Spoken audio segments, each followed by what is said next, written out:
নমস্কাৰ বন্ধুসকল, পুনে এটা গুৰুত্বপূৰ্ণ ভিডিঅ'লৈ স্বাগতম জনাইছোঁ। ভাল দিন বা ভাল সময় অহাৰ আগতে ভগৱানে দিয়ে এই 7টা লক্ষণ। যদি আপোনালোকে এই লক্ষণকেইটা দেখা পাইছে তেনেহ'লে আপোনালোকে গম পাব যে আপোনালোকৰ অতি সোনকালে ভাল দিন আহিবলৈ গৈ আছে। ধন সম্পত্তি নিজে নিজে আহিব। প্ৰতিজন ব্যক্তিৰ জীৱনত উত্থান পতন ঘটে। এই সকলোবোৰ সময় চক্ৰৰ বাবেই ঘটে। সময়তকৈ শক্তিশালী একোৱেই নহয়। আপোনাৰ জীৱনত আপুনি নিশ্চয় এজন ব্যক্তিৰ দেখা পাইছে যে কিছুমান ৰজাৰ দৰে জীৱন যাপন কৰে, কিন্তু দৰিদ্ৰ হ'বলৈ বেছি সময় নালাগে বা দৰিদ্ৰৰ পৰা ৰজাৰ হ'বলৈ বেছি সময় নালাগে। যেতিয়া আপোনালোকৰ জীৱনত কোনো ডাঙৰ পৰিৱৰ্তন হ'বলৈ গৈ আছে, ইমান ডাঙৰ পৰিৱৰ্তনৰ আগতে আপুনি ঈশ্বৰৰ পৰা বা ভগৱানৰ পৰা সৃষ্টিৰ পৰা এনেকুৱা কিছুমান লক্ষণ আপোনালোকে পায়। ঈশ্বৰে আপোনালোকৰ ভৱিষ্যতত আপোনালোকৰ বাবে কিবা এটা ভাল ভাবিছে। ভাল সময় আগমনৰ আগতে ঈশ্বৰে দিয়া বা ভগৱানে দিয়া সেই বিশেষ চিহ্নবোৰৰ বিষয় বা বিশেষ লক্ষণবোৰৰ বিষয়ে এই ভিডিঅ'টোৰ জৰিয়তে জানিব পাৰিব। বন্ধুসকল, যদি আপোনালোকে আমাৰ এই চেনেলটোত প্ৰথমবাৰৰ বাবে চাইছে, চেনেলটো ছাবস্ক্ৰাইব কৰি দিব এনেকুৱা ধৰণৰ গুৰুত্বপূৰ্ণ ভিডিঅ'সমূহ লাভ কৰি থাকিবৰ বাবে। বন্ধুসকল, প্ৰথম লক্ষণটো হৈছে হঠাৎ সুখী। বহুত সময়ত হয়তো আপুনি লক্ষ্য কৰিছে বা লক্ষ্য কৰিছিল যে হঠাতে আপুনি সুখী হোৱা মনটো অনুভৱ কৰে।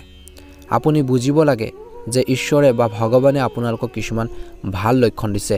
এই সময়ত আপুনি যিদৰে সুখী অনুভৱ কৰে, ঠিক সেইদৰে ভগৱানে আপোনালোকৰ জীৱনত সুখৰ মুহূৰ্ত অতি সোনকালে ওলাই আছে। গতিকে বুজিব লাগিব আপুনি সুখৰ অনুভৱ কৰিবলৈ ওলাইছে। জীৱনত যিমান দুখ পাইছে বা দুখ দেখিছে অতি সোনকালে শেষ হৈ যাব। একে সময়তে কৈছে যে বা এনে সময়ত আপোনালোকৰ মনটো সুখী হৈ পৰে বুলি বিশ্বাস কৰা হয়।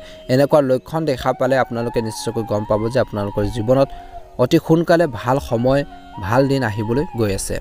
দ্বিতীয় লক্ষণটো হৈছে মাতৃৰ গৰুৰ আগমন।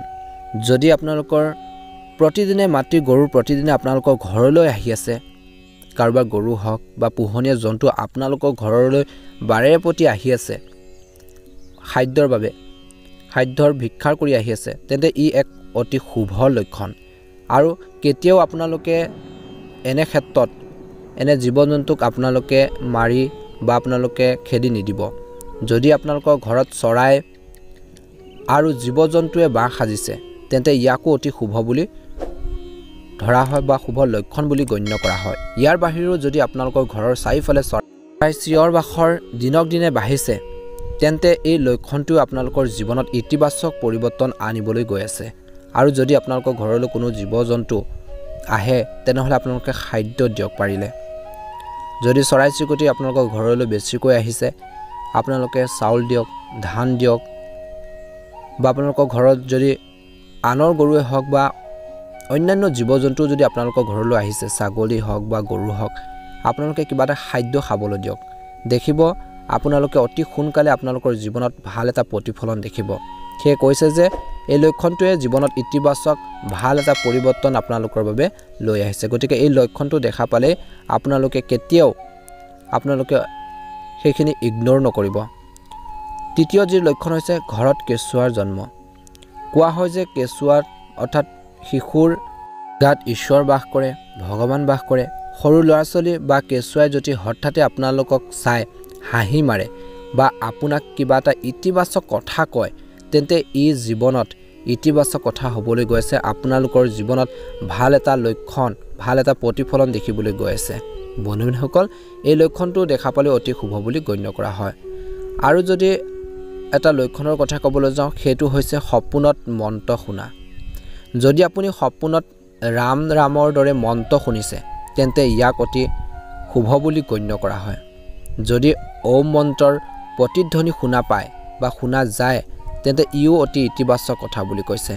সপোনত মন্ত্ৰ, ভগৱানৰ মন্ত্ৰ, ঘণ্টা, শংখৰ শব্দ শুনাটো অতি শুভ লক্ষণ বুলি ধৰা হয় বা গণ্য কৰা হয়।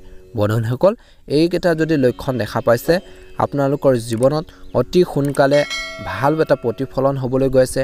ধন ধানে উপচি পৰিব। আপোনালোকৰ জীৱনত কিছু পৰিমাণে হ'লেও দুখৰ ছাঁ আঁতৰিব।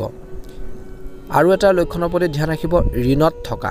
অৰ্থাৎ বহুত সময়ত হয়তো আপুনি লক্ষ্য কৰিছে যে আপুনি ঋণী হৈ পৰিছে আৰু হঠাতে আপুনি ঋণৰ পৰা মুক্তি পোৱাৰ উপায় বিচাৰি পাইছে এনেকুৱা হয় তেন্তে এইটো ঈশ্বৰৰ পৰা পোৱা এক ইতিবাচক লক্ষণ বুলি কৈছে বা ধনৰ লেনদেনত যদি কোনো সিদ্ধান্ত যিকোনো সিদ্ধান্ত আপোনালোকৰ পক্ষত আহে তেন্তে এইটো আজীৱন আপোনালোকৰ ভাল লক্ষণ বুলি কৈছে ধনৰ বিভিন্ন উৎস থকাটো ঈশ্বৰৰ চিন ইয়াৰ পৰা বুজা যায় যে জীৱনত আৰ্থিক সমস্যাবোৰ শেষ হ'বলৈ ওলাইছে আৰু বহুত খৰধৰকৈ আপোনালোকৰ জীৱনলৈ টকা আহিবলৈ গৈ আছে বা ভাল এটা প্ৰতিফলন হ'বলৈ গৈ আছে ভাল এটা প্ৰতিফলন দেখিব বন্ধুসকল এই লক্ষণটো অতি শুভ বুলি গণ্য কৰা হয় আৰু এটা কথাৰ প্ৰতি ধ্যান ৰাখিব আৰু এটা লক্ষণ আপোনালোকে কেতিয়াবা দেখিবলৈ পাব যে পুৰুষৰ সু অংশ টুকুৰীয়া হোৱাটো অতি শুভ বুলি গণ্য কৰা হয় সু চকুৱে হওক বা সু হাতে হওক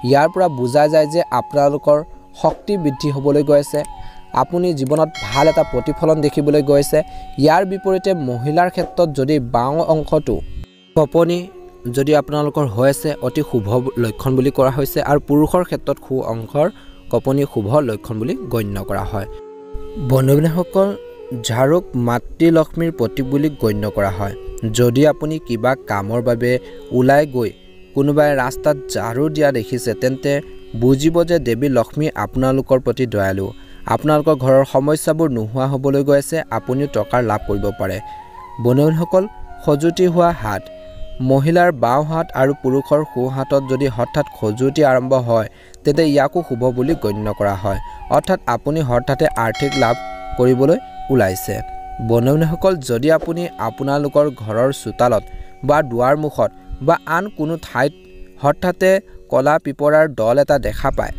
তেন্তে দেৱী লক্ষ্মীয়ে আপোনালোকৰ আশীৰ্বাদ দিব আৰু আপোনালোকৰ বাকি থকা কাম কিছুমান সম্পূৰ্ণ হ'ব বুলি স্পষ্ট লক্ষণ দেখা পোৱা যায় বন্ধুসকল আৰু এটা বিশেষ লক্ষণ হৈছে পানীৰে ভৰাৰ পাত্ৰৰ দৰে দেখা অৰ্থাৎ যদি আপুনি কোনো গুৰুত্বপূৰ্ণ কামৰ বাবে ঘৰৰ পৰা ওলাই গৈছে কাৰোবাৰ হাতত পানীৰে ভৰাৰ পাত্ৰ এটা দেখা পাইছে তেন্তে সেয়াও এটা ভাল লক্ষণ বুলি গণ্য কৰা হয় যদি আপুনি ৰাতিৰ আকাশত খৰি পৰা তৰা এটা দেখা পায় তেন্তে লগে লগে ইয়াৰ ইচ্ছা আপোনালোকে প্ৰকাশ কৰক দেখিব আপুনি কম দিনৰ ভিতৰত আপোনালোকৰ মনৰ ইচ্ছা পূৰণ হ'ব আৰু ইয়াকো শুভ লক্ষণ বুলি গণ্য কৰা হয় যদি কোনোবা দিনা আপোনালোকৰ ঘৰৰ ওচৰত বা আপোনালোকৰ ৰাস্তাত ময়ূৰ চৰাই বা ময়ূৰ নাচি থকা দেখা পায় তেন্তে সেই দিনাৰ পৰা আপোনালোকৰ ভাল দিন আৰম্ভ হ'ব পাৰে ময়ূৰ দৃষ্টি ভাল বুলি গণ্য কৰা হয় বন্ধুসকল ভিডিঅ'টো চাই কেনে পালে জনাব যদি আপোনালোকে